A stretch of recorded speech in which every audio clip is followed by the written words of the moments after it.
మీ ఇంట్లో మొదటి కోటీశ్వరుడు మీరే అవ్వాలనుకుంటున్నారా? ఈ ఫైనాన్షియల్ వెబినార్ లో ఇప్పుడే జాయిన్ అవ్వండి. హలో నమస్తే, వెల్కమ్ టు సుమన్ టీవీ. ప్రస్తుతం మనతో chartered wealth manager and mutual funds distributor అయిన రమా రాజేష్ గారు ఉన్నారు. వీరితో ఈరోజు కొన్ని విషయాన్ని మనం డిస్కస్ చేద్దాం. నమస్తే అండి. నమస్తే. సో రమ గారు, మనకి ఇప్పుడు ఏం వింటూ వస్తున్నాం అంటే పెద్ద థింగ్, Feb 1 నుంచి అంటే నెక్స్ట్ ఒక 1-2 days లో ఏ యూపీఐ పేమెంట్స్ కూడా అవ్వవని చెప్పి, అసలు ఏ ట్రాన్సాక్షన్స్ తీసుకోరని, యూపీఐ పేమెంట్స్ ఏవి అవ్వని. ఇప్పుడు చూస్తుంటే ఎవరు క్యాష్ క్యారీ చేయట్లేదు, అందరూ అవును. కూడా యూపీఐ పేమెంట్స్ త్రూవే అవును అన్ని చేస్తూ వస్తున్నారు. అవును సో మరి ఎలా దీని గురించి అంటే నిజంగానే ఇది స్టాప్ అయిపోతున్నాయా ఇప్పుడు మనకి యూపీఐ పేమెంట్స్ అనేవి ఫస్ట్ నుంచి? లేదండి, యాక్చువల్లీ కొన్ని యూపీఐ పేమెంట్స్ మాత్రం స్టాప్ అవుతాయి 100%. అది మాత్రం ఈ న్యూస్ అయితే ఫేక్ కాదు, ఇది Okay. రియల్ న్యూసే. కాకపోతే ఇక్కడ కొన్ని కండిషన్స్ ఉన్నాయి. అంటే ఏంటంటే ఫస్ట్ మనం చాలా మంది యూపీఐ ట్రాన్సాక్షన్స్ చేసేటప్పుడు ఏవో క్యాష్ బ్యాక్స్ కోసమని వీటి కోసమని ఏవేవో యాప్స్ ని డౌన్లోడ్ చేసేసి వాటి నుంచి ట్రాన్సాక్షన్స్ చేస్తుంటారు. సో వీటిని స్ట్రీమ్ లైన్ చేయడానికి, వీటిని ఒక తాటి మీద తీసుకురావడానికి ఇలాంటి యాప్స్ ఏవైతే మనం లేనిపోని డౌన్లోడ్ చేసుకొని పెట్టుకుంటుంటామో అలాంటి వాటిని స్ట్రీమ్ లైన్ చేయడానికి ఎన్పిసిఐ అంటే national payments council of India వాళ్ళు ఏం చేశారంటే యూపీఐ ట్రాన్సాక్షన్ ఐడి, ఇది ముందర నుంచే ఉంది. మనం ఒక ట్రాన్సాక్షన్ చేసినప్పుడు మనకు ఒక ఐడి ఉంటది, ఒక ఐడి ఇస్తారు.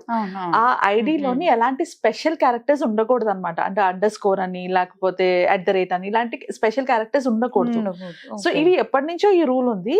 బట్ కాకపోతే ఏమవుతుందంటే దీస్ యాప్స్ ఇవి ఎలాంటి అంటే ఆథరైజ్డ్ యాప్స్ కానివి ఇట్లాంటి ఫేక్ యాప్స్ లాంటివి ఉంటాయి కదా, వీటిలో అలాంటివన్నీ యాడ్ చేసుకుంటూ వెళ్తున్నారు అనమాట. సో కొన్నిసార్లు మంచి యాప్స్ అంటే ఫేక్ కాదు, బట్ వాళ్ళు ఎన్నిసార్లు వీళ్ళు చెప్తున్నా కూడా దానికి ఎదరై ఉండట్లేదు. సో అందుకని ఈసారి స్ట్రిక్ట్ గా వాళ్ళు ఏం చేశారంటే ఇట్లాంటి _ కానీ ఇలాంటి ఉన్న ట్రాన్సాక్షన్స్ ఐడి కనుక ఆ యాప్స్ ఇంకా ప్రొవైడ్ చేస్తుంటే స్టాప్ చేసేస్తాము, అంటే మీ పేమెంట్స్ ని వెళ్ళనివ్వము అనేసి. So that they will change, అంటే వాళ్ళ ప్లాట్ఫామ్ లోని ఆ యూపీఐ ట్రాన్సాక్షన్ ఐడి మోడల్ ని మార్చుకుంటారని చెప్పేసి. సో దీని వల్ల మనలాంటి వాళ్ళం ఎలా సఫర్ అవుతామంటే, first and most important thing, ఇలాంటి యూపీఐ పేమెంట్స్ చేసేటప్పుడు తెలిసిన యాప్స్ అండ్ నోటెడ్ యాప్స్ నుంచి పేమెంట్స్ చేసుకోవాలి. లైక్ మన జీపే కానీ, గూగుల్ పే కానీ, ఫోన్ పే కానీ, ఇట్లాంటివి అన్నోన్ కొత్త యాప్స్ క్యాష్ బ్యాక్స్ కోసం పెట్టుకోవద్దు. పెట్టుకోవడం వల్ల ఏమవుతుందంటే క్యాష్ బ్యాక్స్ అందుతో పాటు మన ట్రాన్సాక్షన్ మధ్యలో ఇరుక్కుపోతే ఎవరిని కాంటాక్ట్ చేస్తారు? ఆ ట్రాన్సాక్షన్ వెళ్ళదు కదా.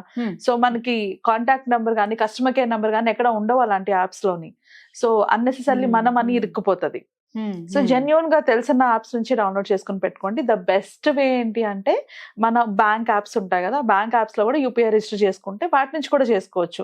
లేదా ఎప్పుడు వాడుతున్న గూగుల్ పే, ఫోన్ పే ఇవే కంటిన్యూ చేయండి. కొత్త క్యాష్ బ్యాక్స్ కోసం తెలియని యాప్స్ ని డౌన్లోడ్ చేసుకొని దాని ద్వారా ట్రాన్సాక్షన్స్ చేస్తే మన మనీ ఇరుక్కుపోతే మనం ఏం చేయలేము. బికాస్ గవర్నమెంట్ యాక్సెప్ట్ చేయట్లేదు ఇప్పుడు అలాంటి వాటిని. సో ఆ యూపీఐ ట్రాన్సాక్షన్ వాళ్ళ యాప్ లో వాళ్ళు చేంజ్ చేసుకునే వరకు ఈ ప్రాబ్లమ్స్ వస్తాయి. సో ఇలాంటి అన్నెసెసరీ యాప్స్ ఏమైనా ఉంటే క్యాష్ బ్యాక్స్ కోసం ఎవరైనా ఇన్స్టాల్ చేసుకుంటే వాటిని అన్ఇన్స్టాల్ చేసేసుకొని మనం రెగ్యులర్ గా వాడే వాటిని వాడుకోండి. అండ్ అప్డేట్ చేసుకోండి. మోస్ట్ ఇంపార్టెంట్ ఏంటంటే, ఒకవేళ యాప్స్ మనం ఏవైతే ఉంటాయో వాటిని అప్డేట్ చేసుకోవడం కూడా చాలా ఇంపార్టెంట్. కొన్నిసార్లు అప్డేట్ అయినప్పుడు ఈ కొత్త వర్షన్స్ ఏవైతే ఉంటాయో వీటిని అమల్లోకి వస్తాయి. అవి యాడ్ చేసినప్పుడే మనకి అప్డేటెడ్ వర్షన్ ని లాంచ్ చేస్తారు. కాబట్టి ఎగ్జిస్టింగ్ యాప్స్ ఏవైతే ఉంటాయో వాటిని అప్డేట్ చేసుకోండి. ఒకవేళ అప్డేట్స్ కనుక చేసుకోకపోతే, దట్ ఈస్ వన్ వే. ఈ 2 వేస్. అండ్ మోస్ట్ ఇంపార్టెంట్లీ ఏమైనా ట్రస్టెడ్ అప్లికేషన్స్ యూజ్ చేయడానికి ట్రై చేస్తుంటే ఇలాంటి ప్రాబ్లమ్స్ ఎప్పుడు మనకి ఫ్యూచర్ లో కూడా రావు. బికాస్ వాళ్ళు completely up to date government rules ప్రకారంగా అప్ టు డేట్ ఫాలో అవుతూ ఉంటారు. కాబట్టి మనకి ఇలాంటి ప్రాబ్లమ్స్ అయితే రావు. And most importantly customer care number ఏదైతే ఉందో ఒక్కసారి కాంటాక్ట్ అయ్యి ఇది ఇలా అప్డేట్ అయింది లేదా తెలుసుకోండి, ఒకవేళ ఇన్ కేస్ ఉంటే గనక. So most of the apps కి మనకి కస్టమర్ కేర్ నంబర్స్ ఉండవు. So that is why very important తెలిసిన యాప్స్ నుంచి చేయడం, అంటే అవన్నీ అవాయిడ్ చేయడమే బెటర్. సో అండ్ ఐడీస్ కూడా ఇప్పుడు మార్చాలా అందరూ? మనం ఐడీస్ కాదు, మన యూపీఐ ఐడి కాదు, మనం ఒక ట్రాన్సాక్షన్ ఇంకా క్లియర్ గా ఎక్స్ప్లెయిన్ చేయాలంటే, నేను మీకు ఒక 100 రూపీస్ పంపించాను. సో నేను మీకు 100 రూపీస్ పంపించినప్పుడు కింద మనకి ట్రాన్సాక్షన్ ఐడి అని ఒకటి వస్తుంది, రైట్? ఓకే. ఆ ట్రాన్సాక్షన్ ఐడిలోని నంబర్స్ మాత్రమే ఉండాలి, ఆల్ఫాబెట్స్ కానీ నంబర్స్ మాత్రం కానీ ఉండాలి. ఇది ఎవరు జనరేట్ చేస్తారు? ఆ పర్టికులర్ యాప్. వాళ్ళే జనరేట్ చేస్తారు.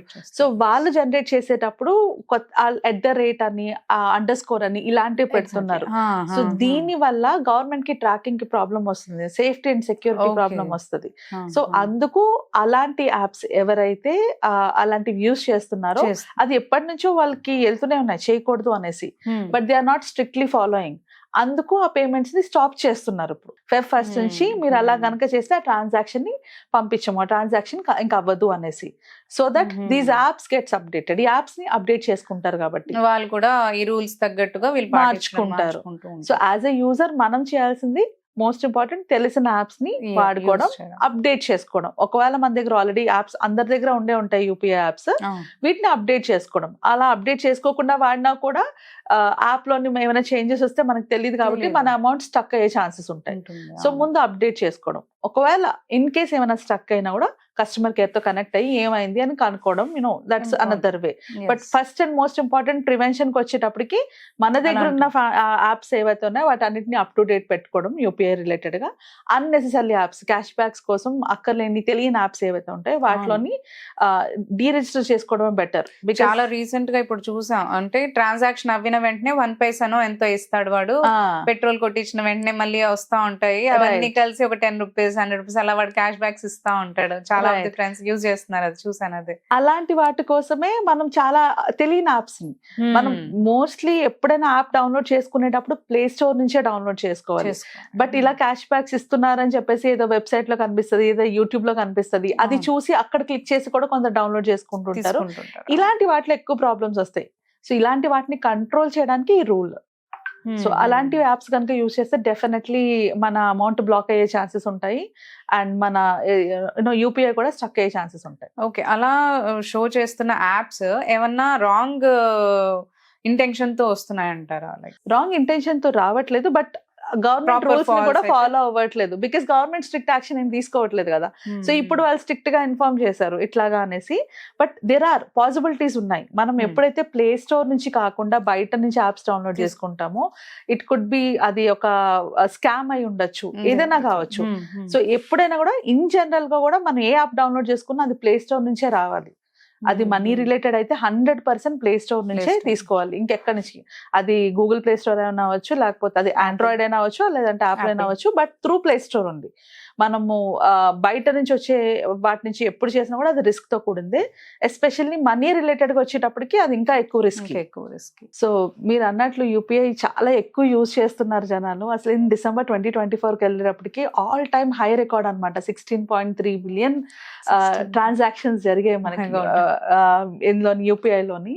సో అలాంటి యూపీఐ ట్రాన్సాక్షన్స్ లోని ఇన్ని అవుతున్నాయి కాబట్టి దాన్ని స్ట్రీమ్ లైన్ చేయడం కూడా చాలా ఇంపార్టెంట్. అందుకనే గవర్నమెంట్ కొత్త రూల్ తో వచ్చిందనమాట. ఈ రూల్ కనుక ఫాలో అవ్వకపోతే 100% మన అమౌంట్ అయితే డిడక్ట్ అయ్యే ఛాన్సెస్ ఉంటాయి అండ్ లాస్ అయ్యే ఛాన్సెస్ కూడా ఉంటాయి. ఇది ఇక్కడ నార్మల్ పర్సన్స్ కి అయితే కాదు ఈ రూల్. మనకైతే ఏమి అంటే మనం ఏం చేంజెస్ చేయాల్సిన అవసరం లేదు. ఎవరైతే యాప్స్ రన్ చేస్తున్నారో వాళ్ళ కోసం ఈ రూల్. ఎగ్జాక్ట్లీ. ఓకే, థాంక్యూ అండి.